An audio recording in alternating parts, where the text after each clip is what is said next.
Assalamualaikum warahmatullahi wabarakatuh. Ibu, bapak, hadirin pemuda-pemudi sebangsa setanah air dimanapun kalian berada, dari Sabang sampai Merauke, dari dalam negeri hingga ke luar negeri.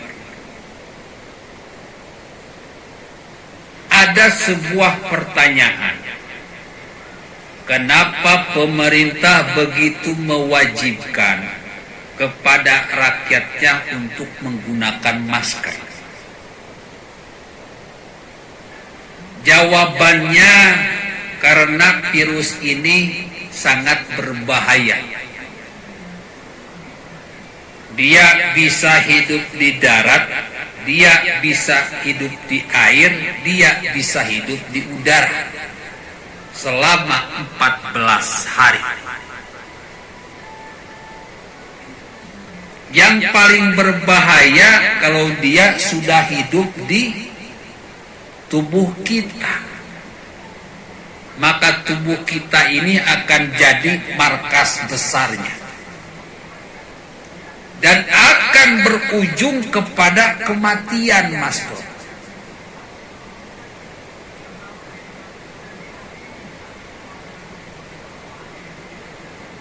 Karena pemerintah ini tugasnya memberi perintah, anjuran demi keselamatan warganya. Tentu saja kita sepatutnya patuh, karena yang dilakukan oleh pemerintah ini untuk kebaikan diri kita sendiri. Saya mencoba merenung, memberikan gambaran agar rakyat ini tidak merasa diperintah, tetapi punya kesadaran untuk menjaga dirinya sendiri. Bisa dengan masker, bisa dengan cuci tangan, bisa dengan membersihkan badan, bisa dengan stay at home dan lain sebagainya. Tidak merasa terpaksa. Oleh karena itu, pada kesempatan ini izinkan saya memberikan analisis saya kenapa pemerintah mewajibkan rakyatnya untuk memakai masker. Ibu, bapak, hadirin pemuda-pemudi sebangsa setanah air. Ada dua jenis orang penyebar virus corona. Yang pertama adalah penderita virus corona yang ada di rumah sakit.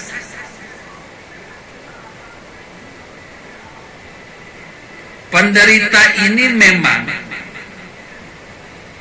tubuhnya sudah dikuasai oleh virus corona, karena pertahanan tubuhnya sudah dikalahkan, yang pada akhirnya dia sakit.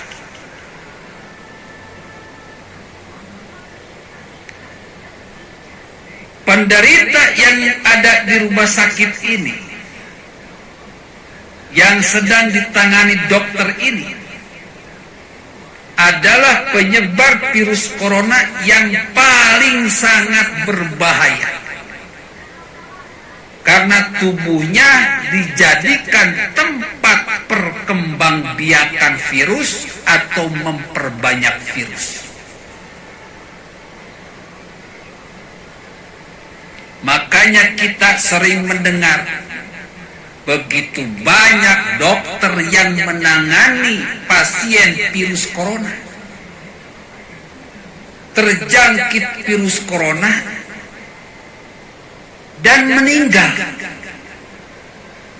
Karena memang jenis virus corona yang ada di tubuh pasien ini ganas-ganas, Mas Bro. Oleh karena itu saya sarankan kepada pemerintah kalau bisa bikin rumah sakit khusus untuk menangani pasien corona dengan fasilitas keamanan untuk para dokter yang sangat lengkap dan aman.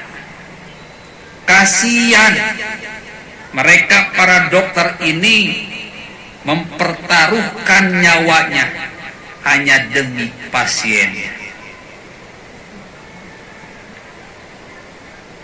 Jenis orang yang menyebarkan virus corona yang kedua adalah orang ini berada di luar rumah sakit. Dia tidak sakit, dideteksi sehat-sehat saja, tenang-tenang saja, Bang. Tapi di dalamnya ada virus corona. Cuman virus corona ini tidak bisa memperbanyak diri karena sistem pertahanan tubuhnya sangat kuat. Dia sudah terlanjur masuk dan pelan tapi pasti dia akan keluar dari tubuh orang tersebut. Virusnya galau, Mas Bro. Virusnya udah kalah. Virus yang ada di orang seperti ini cukup berbahaya juga. Cuman tidak terlalu ganas. Tetapi kalau kita berbicara dengan orang tersebut, 2 mata, 4 mata, 6 mata, 8 mata, 10 mata, dalam jangka waktu misalkan berjam-jam, itu virus bisa keluar dari mulutnya, bisa keluar dari hidungnya,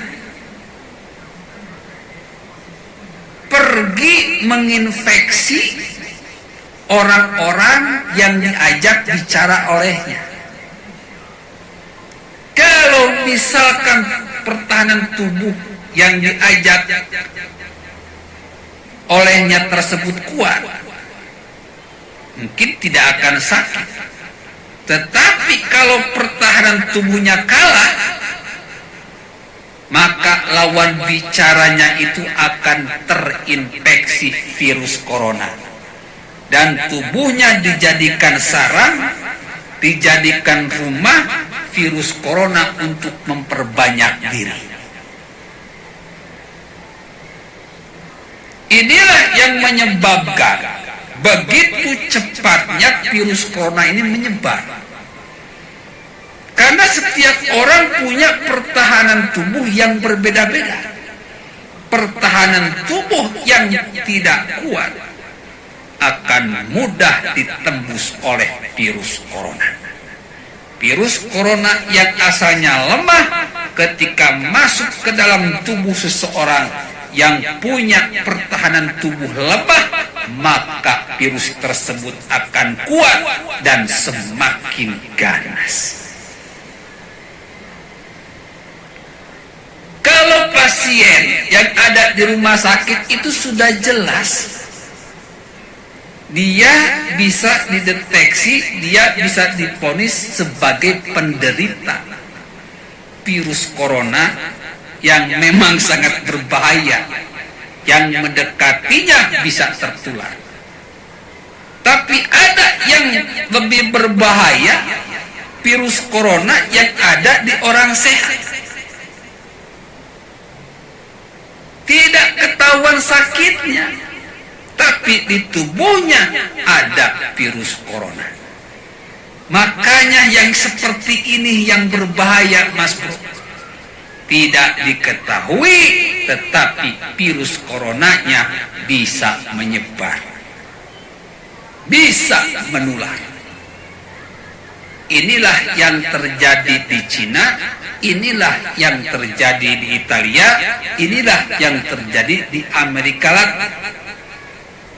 Terjatuhannya korban-korban karena mereka tertular virus corona dari orang-orang yang sehat yang di dalamnya ada virus corona.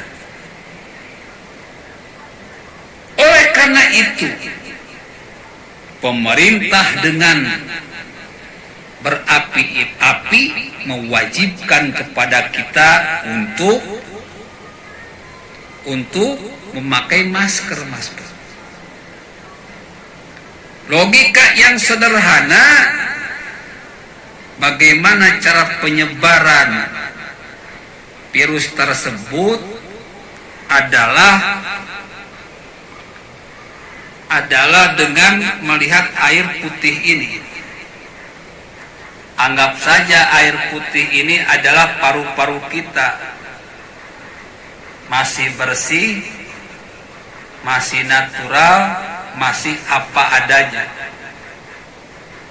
Anggap saya ini, di tubuh saya ini ada virus corona, terus saya ngobrol dengan kalian, maka yang terjadi adalah penyebaran virus corona yang akan saya buktikan saat ini.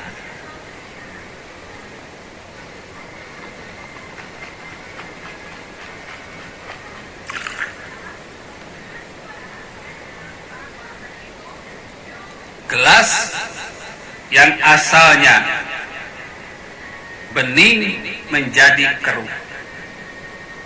Ini coba dalam beberapa detik. Bagaimana kalau saya dengan saudara ngobrol sampai berjam-jam, itu paru-paru dipenuhi oleh virus corona, bro, hingga keruh berjuta-juta, bermiliar-miliar. Sehari mungkin kuat, pertahanan tubuh kita bisa menangkis serangan-serangan dari virus corona tersebut. Tetapi kalau tiap hari, tiap jam kita ngobrol dengan orang, lama-lama pertahanan tubuh kita akan rontok pula, karena terlalu banyak virus corona yang masuk ke dalam tubuh kita. Sekarang tinggal bapak-bapak, ibu-ibu sekalian, saudara-saudara sekalian, sesehat-sehat manusia, setebal-tebal pertahanan tubuh manusia, kalau tidak waspada, maka pasti pertahanan tubuhnya akan rontok, akan hancur. Maka salah satu cara, ikuti pemerintah. Yang pertama, pakai masker. Yang kedua, stay at home. Yang ketiga, jangan banyak ngomong. Billahi taufiq wal hidayah. Wassalamualaikum warahmatullahi wabarakatuh.